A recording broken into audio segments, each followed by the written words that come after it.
I had a great conversation with, like I said, I record all the rides, but every now and again I'll have this like really amazing conversation with someone, and I asked them if it's okay if we put it up on YouTube, and this woman agreed. It was a great conversation. She thought we had helped solve some of the world's problems. Oh, really? What problems did you guys solve? Well, we talked about rent control in Santa Monica, relationships, which is kind of my thing. Like I do a segment on a radio station every third Thursday. Yeah, it's a station called 98.7 The Woody Show. Yeah. And people call in for my segment, which is Shrink Tank. And I give a relationship advice. I used to be a therapist. Because I used to be a therapist. This kind of used to be my area. And we talked about that. We talked about entitlement.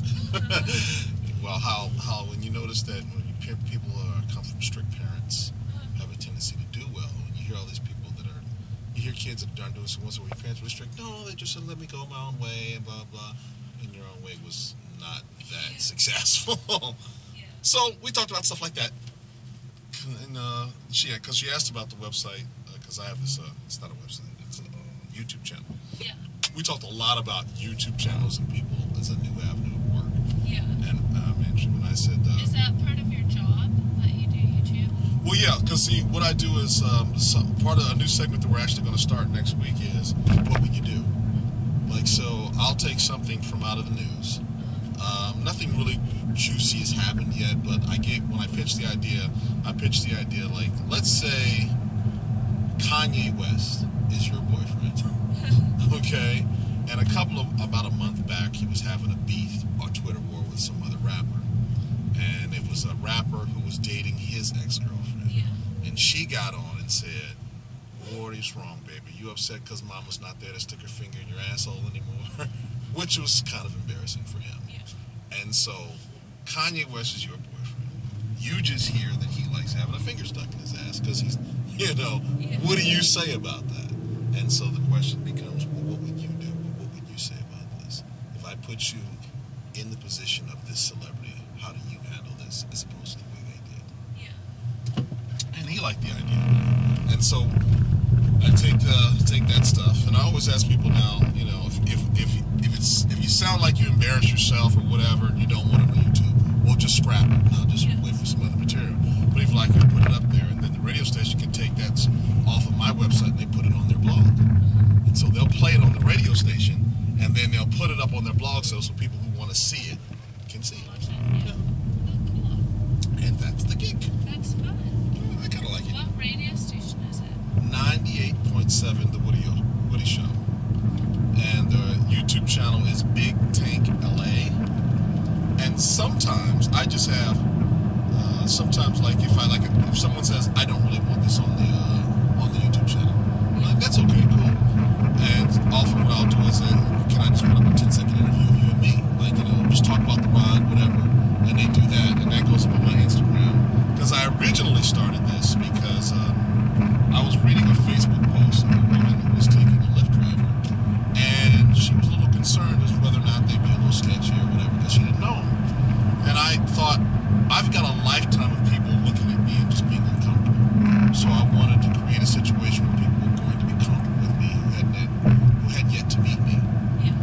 I remember I get a call and I go pick someone up from a bar in Santa Monica. I think it was Busby's. And the guy turned out to be someone I knew. Oh, wow. Yeah, it was just random call. And his friend was having a birthday and his girlfriend was there, and I guess she hadn't had anything to eat or whatever, so she was drunk. Yeah. So he was going to have to leave the party. And when he saw me, and I'm like, hey, what's going on, Mark? He said, oh, Frank, thank God. Look, because I know Stacy, his girlfriend, and I know her mom. So he said, would you take Stacy home? And that way I can stay. So I drove her home, knocked on the door, and said hello to her mom, and I carried her inside. And I thought I would like for everyone to be as comfortable with me as he is. Yeah. Although he's a friend. So I started putting all my rides up on Instagram and my Twitter feed. So if anybody ever saw them and then they saw me and they go, oh, I know I'm going to be okay.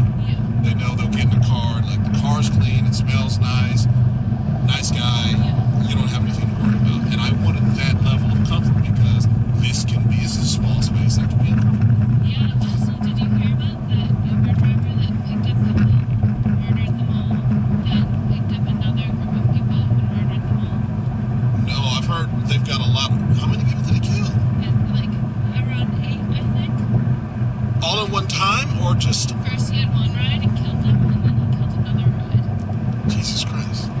Yeah, see that I hadn't heard about. I heard about a guy who was driving around shooting at people, and then he picked up two people, and they asked, "You're not the guy running around killing people." And he went, "Nope, not me," and they survived, and then he went on to kill some other people.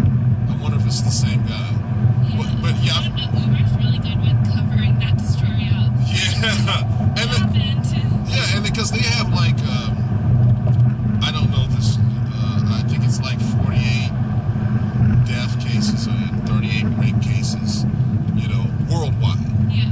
I don't know that they've ever had a case here in California, but clearly, if what you're talking about, that sounds like something that happened in the United States. Yeah, It sounds very in the familiar. US, I think, here I can look up this story, but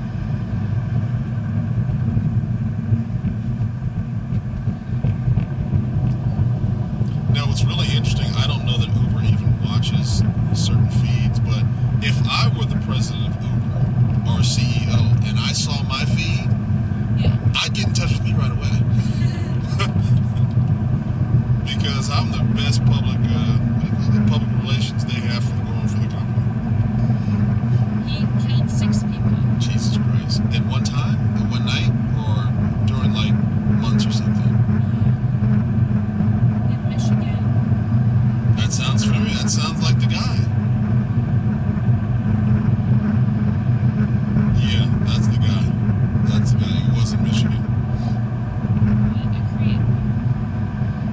So, yeah, so I want people to feel comfortable. Yeah. So that's why I created my situation. That's smart. Try to do what I can. Yeah. So what's your name? My name's Lucy. Lucy, and what do you do? I work for Microsoft. Ah, I do healthcare solutions for the Department of Defense. whoa, okay, that's a lot going on. Microsoft Healthcare Solutions Department of Defense. Yeah, so I work with like all the different hospitals and different units that provide That's cool. healthcare. So did that position exist before you got it, or did you create it? So what I do is like, well, I didn't create it, but like a lot of my role is business development, so finding new opportunities that didn't previously exist. So there's some like net new stuff in there, but See, this is the kind of thing that I like to get on the site because I picked up this woman, Helen Alden. She's a resident at a hospital. She's a mom. Naturally, she was attractive, but I have nothing to do with that, obviously. She's a singer. She's a songwriter. And she was the coolest person in the room. oh really? Yeah, and one of the things is, and I say this all the time, eventually people are going to start to call me out on it, is that I understand that what my goal is extremely corny.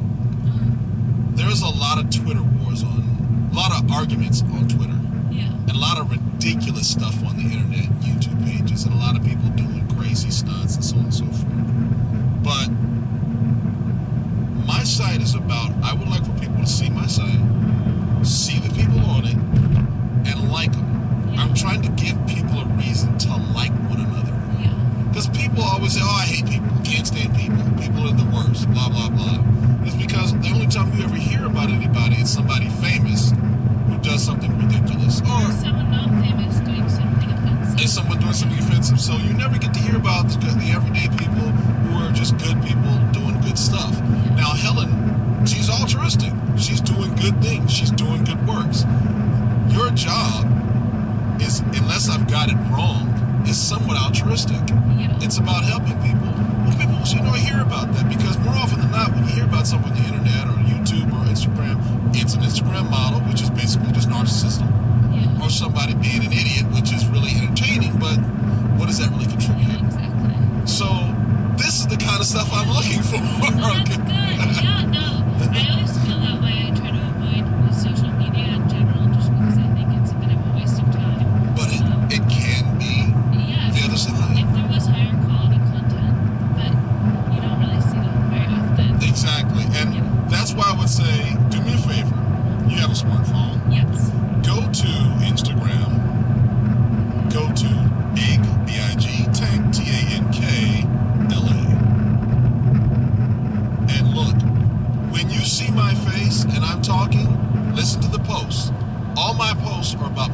inspiration and uplifting people. There's no pictures of me at the beach with my girlfriend and my friends. I don't highlight my life. My life is not important. Yeah. I highlight what I'm doing. When you see a post and it's not me, it's someone else, it's me highlighting someone else's life. That's all that exists on my Instagram. That's awesome. It's either a written post, something I've said, or something someone else is saying. Yeah. And I always say, please peruse through it, because I would like to put you up on my YouTube channel. But I always want people to think, I can tell you it's about anything, but I would rather you see what it's about and know he's not full of shit. Yeah. You know, I'm big in show and prove. Yeah. You know, and because I had Helen, and I got this wonderful girl. Her name was Rachel Rip. She's from Kansas. Good family, Midwestern values. I mean, really like something out of Central Casting, really. And she wants to be a sports journalist, and she was just the sweetest, wonderful. She was this talented person. She spoke Mandarin. She's 18 years old. She helps produce and write the show at Pepperdine University. And she was like, when people think about kids nowadays, 20-year-olds, say kids are lazy, they're entitled, they don't have any direction. She's a complete antithesis to all that stuff they say about young people. I said, this is who I want to put up. Now, I personally don't have anything against Kardashians. I don't know them. As I've heard, they're very nice people. But I wouldn't suggest they're the best role models.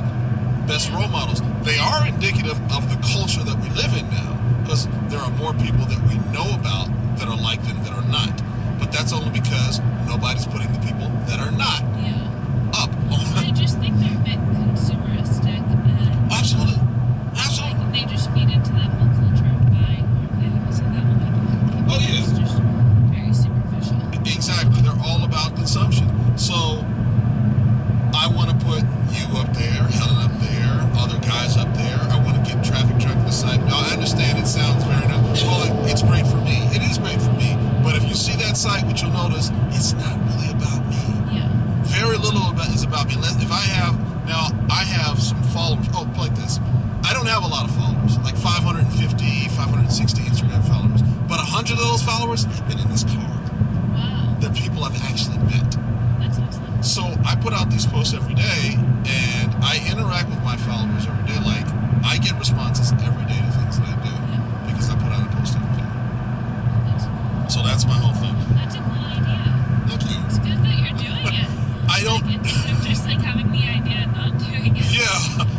You know what? I can't tell you where any of this comes from. I don't know. I mean, I was a little kid who used to bring home stray cats and dogs, so that there was always the component for me to be this. But like any other 20-year-old guy, I was a narcissistic asshole, so there was no real evidence that, well, he's going to turn it around one day and be a nice guy. But I don't even want to claim, well, I'm really a nice guy, but this is the thing that brings me joy. Yeah. So can I interview you? Yeah, sure. All right. There's these 10 questions that are innocuous, and you give us some scope. Okay. If you were given the choice to have dinner with anyone in the world, who would you want it to be? And it can be somebody alive or dead. Probably Jesus. Right on. You're the first person to pick Jesus. Yeah. I've had one guy pick Adolf Hitler. Some people pick their grandparents they never met. You're my first Jesus. Okay. Oh, and first thing, what's your full name? My name's Lucy Grinnells. Lucy Grinnells. And are you on Instagram? I am. Okay, what's your Instagram handle? Because I want people to be able to find you. I think it's Lucy.Grinnells. You think? I'm not like a big social media. Okay. It's just Lucy Grinnells. Okay. Lucy.Grinnells. Okay, cool. All right. And let's say, okay, if you had the opportunity to be famous, or let's say forget that, you're going to be famous. Yeah. What do you want to be famous for and why? I would probably want to be famous for. I think I want to go into politics one day. Okay. But kind of turning around the corruption in American politics, and actually serving the people and making wise decisions. I don't think that's gonna catch on.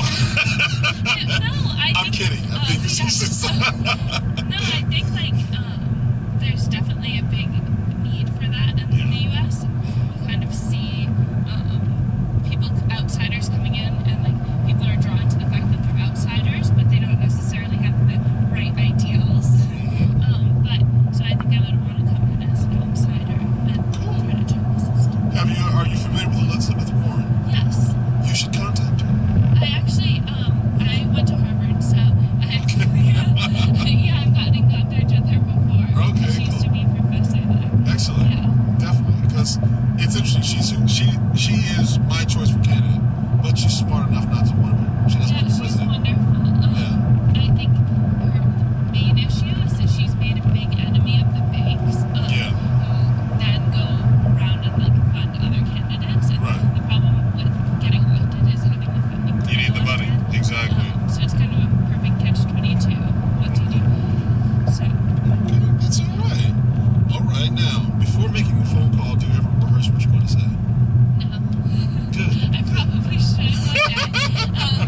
sang to yourself out loud or to someone else? And what song did you sing? Well, I am a terrible singer. I'm basically tone deaf. Okay, so you sang to you alone. No, I sing to other people. They don't like it. That's perfect. That's enough people. They don't like it. I like that, Lucy. That's good. That's excellent. I wish you. That's pretty good. I can't sing, but I'm gonna keep singing. Yeah. And you're gonna keep listening. Okay, if you were able to live to be 90, but for the last 60 years of your life, you could retain either the mind of a 30-year-old or the body of a 30-year-old, which would you choose? The mind. Okay, there we go. Everybody, you know what? Most of the people choose mind. Yeah, well, like, if you don't have your mind, what do you have, really? Right. See, well, it's a great thing. It lets people know that people are not as superficial and vain. Because if that question lets you're not as superficial as vain as you think you are, or as people think you people are. Because most people choose that answer. All right, that's cool.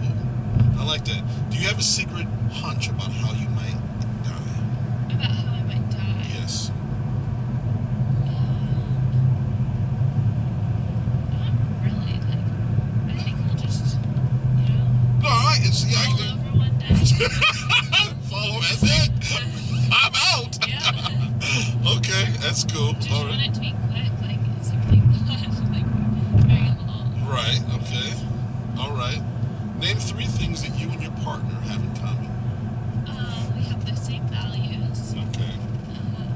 We share the same music taste. Cool. That's good. Yeah, which is actually quite handy. Yeah. Actually, we pretty much have everything in common. Okay. Yeah. Wow. My boyfriend and I are like Soulmates? Yeah, actually though. Were you trying to avoid saying that? A little bit because it sounds so cliche, but we really are. Like, we just click. That's cool. Yeah. All right. All right. For what in life are you most grateful? I'm really grateful for my faith. Okay. I think that gets me through every day. Like, whenever I feel like vulnerable or just weak, I know I always will have my faith. Cool. All right. I like the sound of that. All right. If there was something about the way you were raised that you could change, any aspect of it, where the location, the geography, the time, what your parents did for a living, whatever, if there was anything at all, what would you change?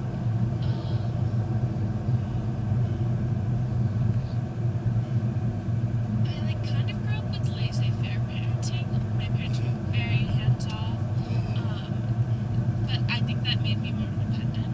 So I don't know if it necessarily changed that much. About when I was a kid, I probably would have benefited from them taking a stronger life. But Right. I think it just made me more independent. So I don't know if it changed that much. Maybe living in a warm place. I grew up in Connecticut. Okay, so yeah, exactly. Yeah. Some place where it wasn't so damn cold. Yeah. But I Okay. do like the seasons. I just don't like 5 months of winter. So, Yeah, no, my Yeah. God. 5 months of winter. Oh, no, I couldn't take it. It's pretty tough. Wow. Yeah. Okay, cool. What brings you to LA? Why are you in LA? I am visiting my sister who's living here right now. Oh, okay. Is she lonely? She is in LA. She's working in Santa Monica. And then I'm going to Coachella this weekend. So this is why you're in town. Yeah. You say, I'm here to see my sister. Wink, wink. I'm going to Coachella and I'm going to stop by and see my sister. Yeah, exactly. Okay. There we go. Is that what you told her? I'm here to see you. Yeah. I did come early though. So I got see my sister and now to Coachella tonight. That's cool. How many big family, small family? I have a big family. So I have an older brother and 2 younger sisters, my parents. My mom is actually one of 9 children. And they all live, when we're in Connecticut, they all live about within a 2-mile radius from each other. Yeah, so it's a pretty huge family. Family gatherings are always very eventful. Oh, I can imagine. Wow. Yeah. Thanksgiving is a party at your house. Yeah. Wow, that's really. Now, the field that you're in right now, is that what you always wanted to go into, or is it you end up where you are? So I had always been really interested in health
oh, they're having sex.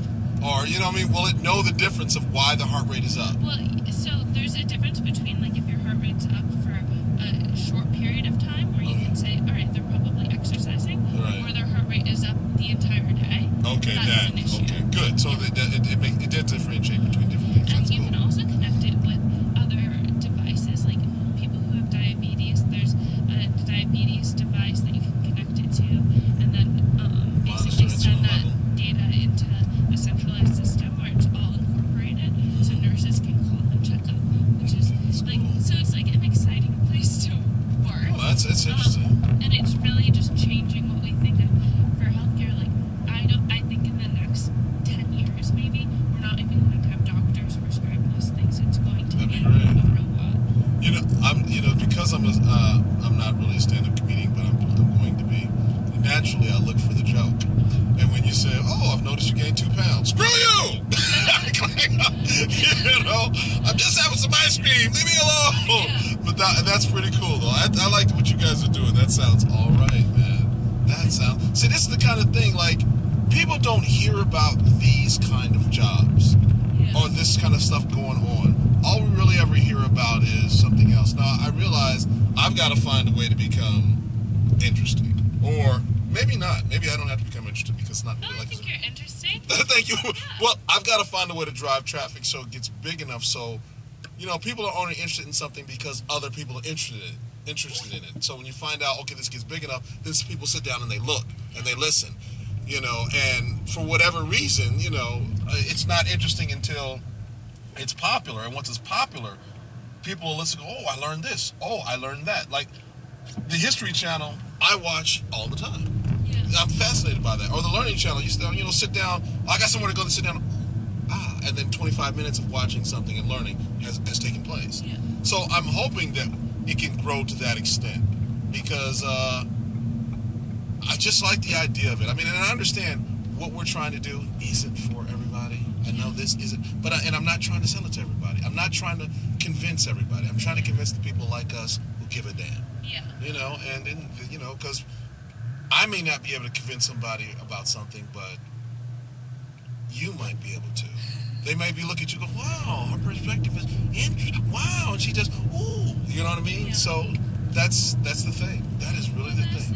I think, like, the reason why people are so interested in these really superficial characters that you see come up so often in social media and stuff is because they have entire marketing campaigns behind them. Exactly. They're designed to make you want whatever it is that they're trying to sell you. Right. And it's everywhere. It's so pervasive. So you're kind of up against that. But I do think there's, like, an innate desire for people to learn more about the world around them. Yeah. And I think that's definitely going to be attractive to some people. Yeah, exactly. And luckily for me, I'm no spring chicken, but I don't have a time clock. I'm fortunate as I'm not married, don't have kids, don't have a mortgage, so it will take as long as it takes. I'm comfortable as long as I keep the lights on and the rent paid. I can do this until my heart stops. Yeah. I'll be okay, comfortable doing this, even if it's in virtual obscurity, as long as it grows big enough to where it helps people. Yeah. I got a chance to do something where it helped someone, and I saw it happen in the same day. And something as innocuous as I put someone up on Instagram, and one of my Instagram followers, this person needed a job, and I wrote that in that she was looking for a job, and somebody who I was familiar with offered her a job. And that happened in the same day, and I